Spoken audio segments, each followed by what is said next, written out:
Sir नमस्ते. नमस्ते madam नमस्ते. नमस्ते. तुमची पायाची जखम बरी झाली.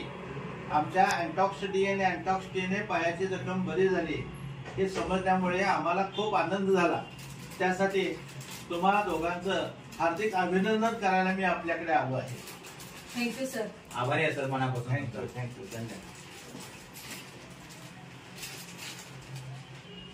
खरंच तर आम्ही तुमचा आभार मानायला पाहिजे होतं. आमचं कर्तव्य आहे ते. बरोबर. तर तुमचं काय पूर्ण नाव सर? काय करता तुम्ही? गुणाजी अब्बास नागरत्न. हा, मी इचलकरंजीमध्ये वेस्टर्न महाराष्ट्र नर्सिंग कॉलेजवर जॉबला आहे. बर. मॅडम आपण काय करता? मी घरीच असते सर. म्हणजे गृहिणी आहात आपण. बर. आपणाला शुगर किती वर्षापासून आहे? मला 12 वर्षापासून आहे. 12 वर्षापासून शुगर आहे. हो. बर. मग काय औषधं चालू होती त्यावेळेला तुमच्याकडे? ॲलोपॅथिक गोळ्या चालू होत्या. ॲलोपॅथिक गोळ्या चालू होत्या. बर. मग ही जखम पायाला तुमच्या कशी झाली? चप्पल लागले होतं हा. आणि त्याच्यामुळे ते फोड उठून हे झाले आणि आम्ही बाहेर गेल्यानंतर पावसाचं पाण्याचं इन्फेक्शन झालं. बर. त्यामुळे भरपूर पाय सुजला.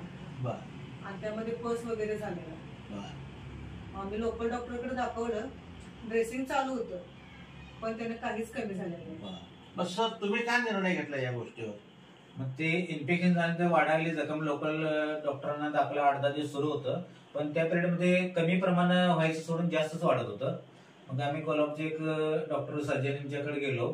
मग त्यांनी बघितल्यानंतर पायाची जखम आणि ते सुजलेलं पाय बघितलं जास्त. त्यांनी काय सांगितलं की ह्या टेस्ट करायला पाहिजे. टेस्ट लिहून दिल्या. 9,000च्या टेस्ट त्या दिवशी केल्या.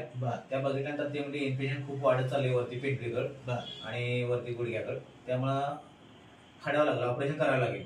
ऑपरेशन करून त्यातले ज्या गाठी असतात त्या काढायला लागतात इन्फेक्शनच्या शुगरमुळे. आणि त्या गाठीचे पर्याय नाही. नाहीतर नंतर पाय काढायला लागेल. आम्ही तो निर्णय घेतला. ऑपरेशन केलं. जवळजवळ टाचेपासून अंगठ्यापर्यंत पाय फाडला.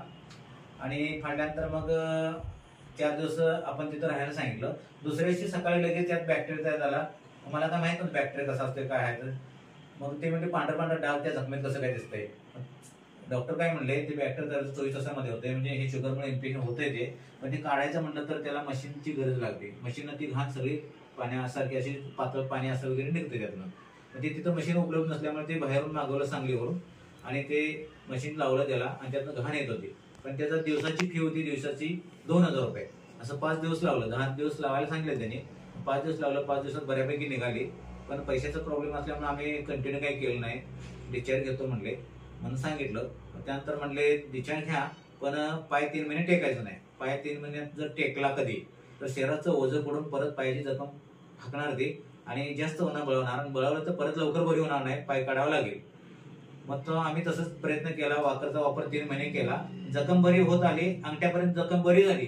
पण अंगठ्याजवळ जी जखम राहिली ती 4 वर्षे बरीच होत नव्हती. त्यासाठी ॲलोपॅथिक गोळ्या होत्या. आयुर्वेदिक टॅबलेट वापरले. आयुर्वेदिक चूर्ण वापरले. ज्यूस वापरले. पण त्याच्यावर काही इफेक्ट जरा पण होत नव्हता. शुगर होत होती. सर तुम्हाला या सगळ्या गोष्टीचा खूप मनस्ताप झाला? मनस्ताप खूप झाला. मला असं तर वाटत होतं पूर्ण आमच्या कुटुंबाला त्रास झाला की हिच्याकडे बघितलं की सारखं आणि घरातून चालताना पण रक्त पडायचं. बाहेर चाललं तर जास्तच रक्त पडायचं. असं रक्त पडत होतं. ते रोज आपल्याला फरशीवरून पुसायला लागायचं. तुम्ही आयुर्वेदाकडे का वळला नाही त्यावेळेला? आयुर्वेदिक म्हणजे असे झाडपाल्यात वगैरे ज्यूस वगैरे बऱ्याच ठिकाणी आपण घेतच होतो. म्हणजे कमतरता त्यात काय भासू दिली नाही. पण त्यानं काय तसं म्हणजे जास्त म्हणजे त्याच्यातनं इफेक्ट जाणवतच नव्हता. मग तुम्हाला आमच्या अँटॉक्स डी आणि अँटॉक्स टी ची माहिती कशी मिळाली? मग अँटॉक्स डी आणि अँटॉक्स टी ची माहिती मला कशी मिळाली म्हणजे व्हॉट्सअपला म्हणजे त्या 3 ते 4 महिने ते ग्रुपमध्ये मला बघायला मिळत होतं. पण त्यात एक ते 2 वेळाच मी बघितलेलं. कारण मला असं माहित झालं की काय म्हणजे असं सुरुवातीपासून मी ऐकलेलं वगैरे की शुगर आयुष्यभर कधी जात नाही आणि बरी होत नाही. आयुष्यभर गोळ्या खाव्याच लागतात. आणि त्यामुळे असं काय बरेच असे प्रयोग वगैरे वेगवेगळ्या कंपनीचा मी MLM पण केलं. त्यातनं पण वापर केला. पण त्यातनं काही इफेक्ट तेवढा जाणवला नाही. त्यामुळे हे पण काय असं नसणार असं म्हणजे इग्नोर गोष्टी केलेल्या. पण मध्यंतरी काय झालं हे 2 वर्षाची अगोदर हॉस्पिटलला कामाला होती. मग ते पायाचा प्रॉब्लेम झाला. तिला बंद केलं. बंद केल्यानंतर घरात बसून कंटाळला म्हणजे कामाला जातो परत थोडे दिवस. 8-10 दिवस कामाला. परत पायाचं सूज वाढायला जखम फाकत गेली. जास्त वाढली. मग परत आणि ऑपरेशन करायची गरज भासत होती. आता म्हटलं पाय काढायला लागणार त्याच्याशी ऑपरेशन करायला पाहिजे. मग आणि विचार केला मला सुट्टी मिळणार नाही. आता सुट्टी मिळणार हिच्याजवळ कोण थांबायचं मीच करता कविता इथला. मग विचार केला तर असं बघूया ते व्हॉट्सअप मध्ये काय थोडक्यात काय सर, शेवटचा उपाय म्हणून शेवटचा पर्याय म्हणून हे बघूया शेवटचा तरी. एक उपाय, शेवटचा पर्याय करूया देवाच्या कृपेनं. हा. काय आम्हाला यश आलं तर आलं, म्हणून तुम्ही अँटॉक्स डीएनए अँटॉक्स टी हा फॉर्म्युला, आयुर्वेदिक फॉर्म्युला वापरायचा निर्णय घेतला. मग बघितलं आणि म्हणलं परत ऑपरेशन करायचं, परत 2-3 महिने जाणार, परत ते वाकर वापरायला लागणार, ते असे हे घरात बसून जरा लेट रिझल्ट येईना, पण हे बघूया म्हणलं. बघितलं, वाचलं आणि मग संजय वाघमारे साहेब ऍडमिन होते त्या ग्रुपला, त्यांना फोन केला. फोन करून त्यांना सांगितलं असं असं आपल्या मिसेसला 11 ते 12 वर्षांची शुगर आहे आणि असं असं जखम आहे, जखम बरी होईल काय आणि शुगर मेंटेन होईल काय. तर ते म्हणजे जखम पण बरी होणार आणि शुगर पण तुमची हळूहळू आम्ही जसा फॉर्म्युला सांगितला तसं जर वापरला तर शुगरच्या हळूहळू ॲलोपॅथिक गोळ्या बंद होतील सांगितलं. बरोबर. मला आश्चर्य वाटलं. मग बंद होतील, होय म्हणले. मग बरं झालं म्हणलं. मग म्हणलं कुठं मिळेल औषध, तर हे कोल्हापूरमध्ये मिळेल. प्राइस त्याची 3200 रुपये सांगितलं. असू दे म्हणलं, पण आपल्याला रिझल्ट यायला पाहिजे, जखम बरी होते म्हणलं. बरं झालं म्हणलं. मग ते म्हणले आझाद चौकामध्ये कोल्हापूरमध्ये मानेसाहेब म्हणून विजयकुमार मानेसाहेब राहतात, त्यांना तुम्ही फोन करा, नंबर पाठवतो आणि ते माझ्यापेक्षा अधिक माहिती चांगली देतील.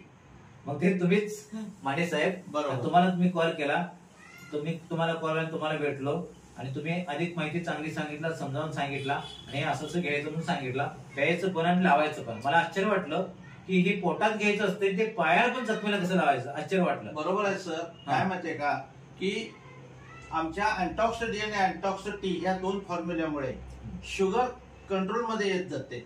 शुगर जसजशी कंट्रोलमध्ये येईल, शुगरची लेवल जसजशी खाली येत जाईल, तसे तुमची जखम बरी व्हायला फार चांगली मदत होते. त्याचबरोबर हेच